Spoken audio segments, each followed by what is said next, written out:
कुछ करे बिना ही 2 मिनट में हो सकता है आपका पितृदोष सब गायब। बस आपको क्या करना है, बोलने हैं ये 3 शब्द। दोस्तों, इसको मैं बहुत अच्छे तरीके से आपको समझाऊंगी कि एक्चुअली में ये पितृदोष होता क्या है, और इसको साइंस के साथ जोड़ करके मैं आपको बताऊंगी, और तब आपको बताऊंगी कि आपको करना क्या है। देखो, इसको बहुत बड़ा ऐसा डम्फान मत बनाओ इसका। ये बहुत वैसी चीज़ है जो कि दिल से, भीतर से, हृदय से अगर आप वहाँ जुड़ोगे तो आपका कभी पितृदोष आप पर लगेगा ही नहीं। समझ लो, आपके पितृ आपसे हमेशा खुश रहेंगे।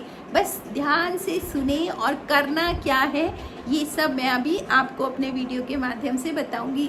जय श्री राम दोस्तों, कैसे हैं आप सब लोग। दोस्तों, मैं भी ठीक हूँ। दोस्तों, आज पितृदोष को एक बार फिर से मैं समझाने की कोशिश करती हूँ।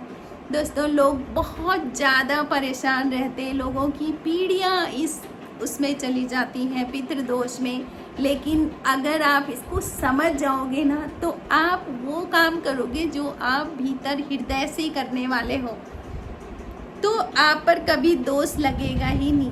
तो दोस्तों, रोज़ की तरह यदि आपको मेरा वीडियो पसंद आएगा तो मेरे वीडियो को लाइक करें, कमेंट करें, शेयर करें, जो अच्छा लगता है वो भी बताएं, और कमेंट में जय श्री राम लिखें, क्योंकि दोस्तों राम हमारी ऊर्जा है और हम सनातनी हैं, और सनातन की बातें सबको पता होनी चाहिए। तो दोस्तों, लोग कहते हैं कि कभी भी आपके घर में कोई भी परेशानी होती है तो हम पंडित जी के पास जाते हैं, और पंडित जी बताते हैं पितृदोष है। तो दोस्तों, एकदम हम नकार नहीं सकते इन चीज़ों को, क्योंकि पितृ तो देवता होते हैं, वो भी देवता होते हैं, देवता तुल्य होते हैं, है ना। तो ऐसे नाराज़ क्यों होने वाले हैं। तो दोस्तों, सच बात ये है कि जो काम पितृ देवताओं को पसंद नहीं है और आप वो काम कर रहे हैं तो वो नाराज़ होंगे, क्योंकि आप पर देवता से ज़्यादा पितृ देवता की आप पर दृष्टि होती है कि आप क्या कर रहे हो और क्या नहीं कर रहे हो। देवता से ज़्यादा पितृ देवता आपसे बहुत सारी चीज़ें चाहते हैं। क्यों? क्योंकि आप उनके ऋणी हो, आपको यहाँ पर उन्होंने लाया है, तो आप उनके ऋणी हो। देवता की तो एनर्जी आपके अंदर है ही, लेकिन ऋणी आप अपने पितृ देवताओं के हो। तो दोस्तों, जैसे कि वो मांसाहारी नहीं थे, वो सात्विक भोजन करते थे, और आप मांसाहार कर रहे हैं, आप वो काम कर रहे हैं जो उनको पसंद नहीं है, तो वो आपके कर्मों की वजह से आप पर नाराज़ होंगे। अब वो कभी इसलिए नाराज़ नहीं होंगे कि मुझे नहीं पूछ रहा, नहीं, वो इसलिए नाराज़ होते हैं ये गलत क्यों कर रहा है ना। तो दूसरी बात, यदि आपके घर में जो बुजुर्ग हैं, जो अभी जिंदा हैं लेकिन बुजुर्ग हो गए, उनके हाथ पैरों पर अब जान नहीं है, और आप उनके साथ अच्छा व्यवहार नहीं कर रहे हो, तो आपके पितृ देवता आपसे नाराज़ होते हैं, क्योंकि अब वो जो बुजुर्ग हैं उन्होंने भी आगे ही जा रहे हैं, वो देख रहे हैं, वो सब देख रहे हैं ऊपर से कि अच्छा ये, और आप कुछ गलत काम कर रहे हो तो उनको बिल्कुल पसंद नहीं होता है। तो इन सब चीज़ों से पितृ देवता नाराज़ जरूर होते हैं, लेकिन अब आपके पास क्या है। देखो, जब तक आदमी परेशान नहीं होता है ना, वो बिल्कुल मानता नहीं है। बहुत सारे इस चीज़ को बोलते हैं अरे कुछ नहीं है ना, क्योंकि उनको लग रहा है सब ठीक है। लेकिन जैसे ही समय आएगा और वो परेशानी में जब आदमी धंसता है ना, धंसता है, कई कारण हैं उसके, तो तब उसको ढूंढ में पड़ता है कि कैसे मेरे पितृ देवता खुश होंगे। तो दोस्तों, मैं आज आपको वो उपाय बताने वाली हूँ जो बहुत ही छोटा है, लेकिन आप उसको बहुत ध्यान से समझें, ये बहुत गहरा है जो ये उपाय आज मैं आपको बताने वाली हूँ। दोस्तों, करना क्या है आपने कि जब भी आप रोज़मर्रा की आपकी जो हमेशा वाली पूजा होती है, देखो कुछ पूजा का आपका नियम होता होगा कि इतना मैंने करना ही करना है ना। तो जब भी आप अपनी पूजा घर में जाएं, तो आपको वहाँ पर जब बैठते हैं तो हमेशा अपनी पूजा की शुरुआत किसी से करें। आप भगवान से बोलें कि हे भगवान, मेरे पितृ देवताओं का आशीर्वाद मुझ पर है, ठीक है। अब जैसी, क्योंकि डायमेंशन होती है ना अलग अलग, ऊपर की डायमेंशन में देवता है, उसके नीचे वाली डायमेंशन में पितृ देवता है। तो आपके सबसे ज़्यादा पास में तो आपके पितृ देवता ही हैं, उन तक आपकी बात जल्दी पहुंचती है, देवता से भी जल्दी पहुंच जाती है।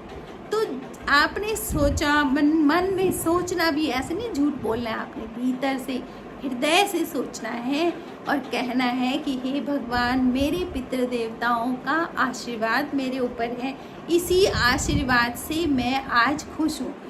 शिकायतें नहीं करनी है, कंप्लेन नहीं करनी है ना, मैं खुश हूँ, मेरा सब अच्छा हो रहा है। थोड़ी बहुत दुख है, उसका कारण मैं हूँ, क्योंकि मेरे कर्मा ठीक नहीं होंगे इसलिए मैं दुखी हूँ, लेकिन मेरे पितृ देवताओं का आशीर्वाद मेरे ऊपर है।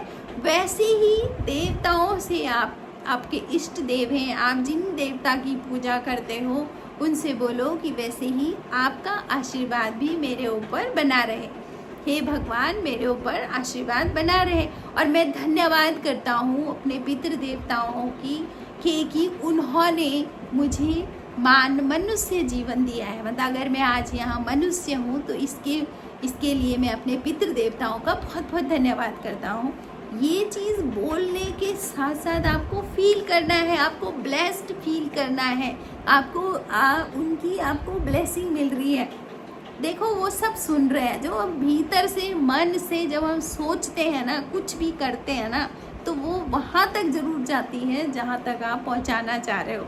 तो जैसे ही उनको पता लगता है कि ये थैंक यू बोल रहा है, ये विनम्र है, डाउन टू अर्थ है, ये मेरे लिए मतलब रिस्पेक्ट कर रहा है मेरी, और भगवान से भी मेरे लिए प्रार्थना कर रहा है, तो समझ लो कि अगर वो थोड़ी बहुत कहीं से परेशान भी होंगे तुमसे, तो वो तुम्हें आशीर्वाद देंगे। इतना आपने करना है, इतना आपने सोचना है। हर रोज की पूजा में बैठने से पहले जैसे आप बैठेंगे, बस वैसे ही आपने सबसे पहले धन्यवाद अपने पितृ देवताओं का करना है।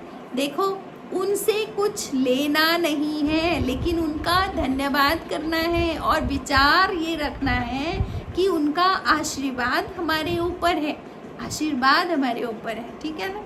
तो समझ लो कि आपके पितृ देवता खुश हो जाएंगे और कभी भी पितृ देवता नाराज नहीं रहेंगे। तो दोस्तों बस इतना सा काम, भले ही आप गाय की रोटी देनी है, कुत्ते को भी आपने खाना खिलाना है, साथ में आपने चींटियों को भी मीठा देना है, मतलब ये सारे काम तो करने ही करने हैं। लेकिन ये सब काम आप कर रहे हो और आप मन में कुछ सोच ही नहीं रहे हो, और ऊपर से आपको गुस्सा है कि मेरे कैसे पितृ देवता है, तो समझ लो कि वो दिया लिया भी काम नहीं करेगा जब तक आप भीतर से उनसे कनेक्ट नहीं हुए। तो इस तरह से अपने पितृ देवताओं से कनेक्ट होए, ये बहुत ही अच्छा उपाय है और कुछ करने का कोई झंझट नहीं है। बस आपको अपने भीतर से अपने पितृ देवताओं से जुड़ना है और पॉजिटिव अफर्मेशन क्रिएट करनी है और वो वहाँ भेजनी है।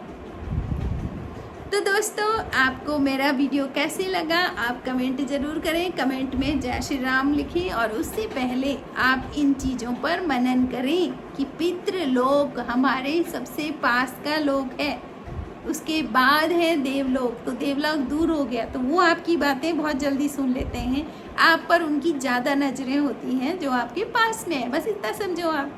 तो पितृ देवताओं का हमेशा धन्यवाद करें। Thank you for watching. जय श्री राम।